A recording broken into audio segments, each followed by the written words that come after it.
तर योगेंद्र पवार यांनी काही वेळापूर्वी मतदानाचा हक्क बजावलाय। हाय प्रोफाईल लढत आहे बारामती मधली। अजित पवार विरुद्ध योगेंद्र पवार आणि योगेंद्र पवार मतदानासाठी पोहोचले आहेत।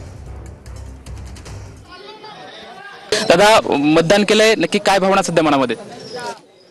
नाही, आता आम्ही सगळ्यांनी खूप कष्ट घेतलेत, आमचे कार्यकर्ते, सहकारी, माझ्या कुटुंबातले सगळे सदस्य, त्याच्यामुळे भरपूर प्रचार केला, भरपूर इथं कामं केलीत।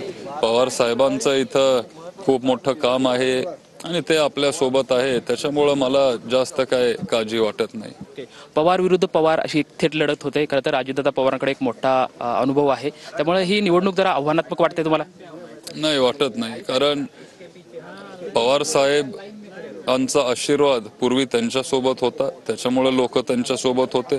आता पवार साहेबांचा आशीर्वाद आपल्या सोबत आहे, आम्ही पवार साहेबांना सोडलं नाही आणि हे बारामतीकरांना आवडलं, हे स्वाभिमानी लोकांना आवडतं आणि जिथं पवार साहेब असतात, जिथं पवार साहेबांचा आशीर्वाद असतो, तिथं बारामतीकर असतात। भाजपाच्या लोकांवरती पैसे वाटल्याचा पण काल आरोप करण्यात आलेला आहे, तर सर्व या गोष्टीकडे किंवा त्या घडामोडीकडे कसं बघताय?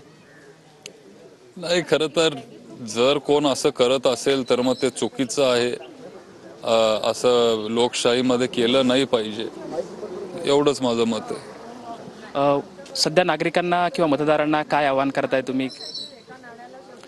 आव्हान की फक्त बारामतीकरांनी नवीन पिढीचा विचार करावा, पवार साहेबांचा विचार करावा।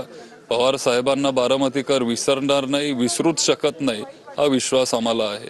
अजितदादा पवार या ठिकाणी आले होते, त्यावेळेस त्यांनी म्हटलं की मी खूप मोठ्या मताधिकाने बारामती विधानसभा मतदारसंघातून विजयी होणार आहे, असं त्यांनी विश्वास व्यक्त केलेला आहे। आम्ही पण खूप मोठ्या मताधिक्याने बारामतीतून निवडून येणार आहे। आजीचा आशीर्वाद घेण्यासाठी जाणार आहेत का त्यांच्याकडे? हो, आत्ता तिथं निघालोय, जर तुम्ही मला इथून सोडलं तर मी जातो तिथं। कॅमेरामॅन विनोद कुमार सोबत लक्ष्मण जाधव, काटेवाडी।